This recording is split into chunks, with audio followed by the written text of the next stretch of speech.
আপনারা আমি আপনাকে বিষয়টি ব্যাখ্যা করার পূর্বে বলি যে মহামান্য হাইকোর্ট 28/8/2024 তারিখে হাইকোর্টের একটি বেঞ্চ যে ভাইরার নির্বাচন করার জন্য যে 3 মাস সময় বৃদ্ধি করা হয়েছিল কমিটি, যেটা করা হয়েছিল 15ই আগস্ট, সেই সিটিটাকে স্থগিত করে দিয়েছিল 28 তারিখে।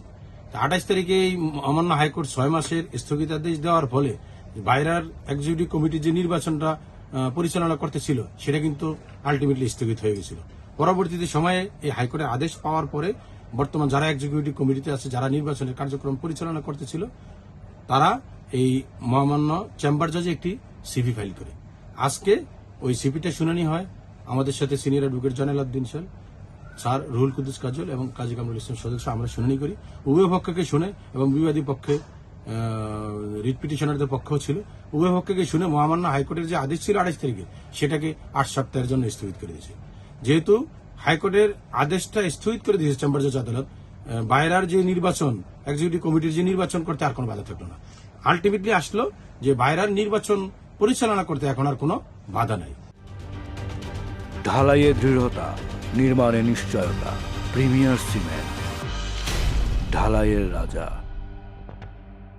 মূল সমস্যা ছিল যে ভাইরা নির্বাচন শিডিউল 90 দিন আগে নির্বাচনের তফসিলটা ঘোষণা করতে হয়।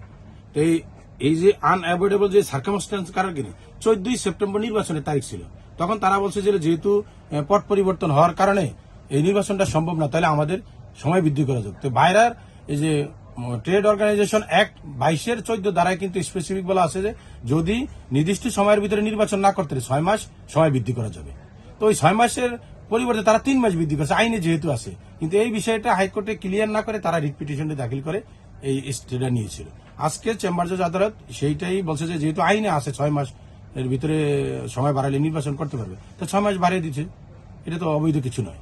হ্যাঁ, তারা তারপরে যে এক্সিকিউটিভ কমিটি যে নির্বাচন তফসিল ঘোষণা করছে, ভোটার তালিকা করছে, কোনো কিছুই তারা কোর্টে দাখিল করেনি। শুধু ওই 15ই আগস্টের। আর আরেকটা মজার বিষয় এখানে আপনাকে ক্লিয়ার করি, এই 11 জুনে কিন্তু আরো আগে 22 দিন মেয়াদ বাড়িয়েছিল। তো যদি আগের 22 দিন যদি তারা চ্যালেঞ্জ না করে, পরের তো 3 মাসটা চ্যালেঞ্জ করতে পারে না। কোর্ট এটাকে এই জন্য স্থগিতাদেশ দিয়েছেন। আমি মনে করি দ্রুত সময়ের ভিতরে ভাইরার যে কর্তৃপক্ষ রয়েছে, এক্সিকিউটিভ কমিটি, তারা নির্বাচন প্রক্রিয়া শেষ করবে এবং প্রশাসন সহ বাণিজ্য মন্ত্রণালয়ের অন্যান্য যে পক্ষগুলো রয়েছে তারা এই প্রক্রিয়ায় সর্বাত্মক সহযোগিতা করে, যেহেতু বিষয়টা মহামান্য চেম্বার জজ আদালত থেকে আদেশ হয়েছে আজকে।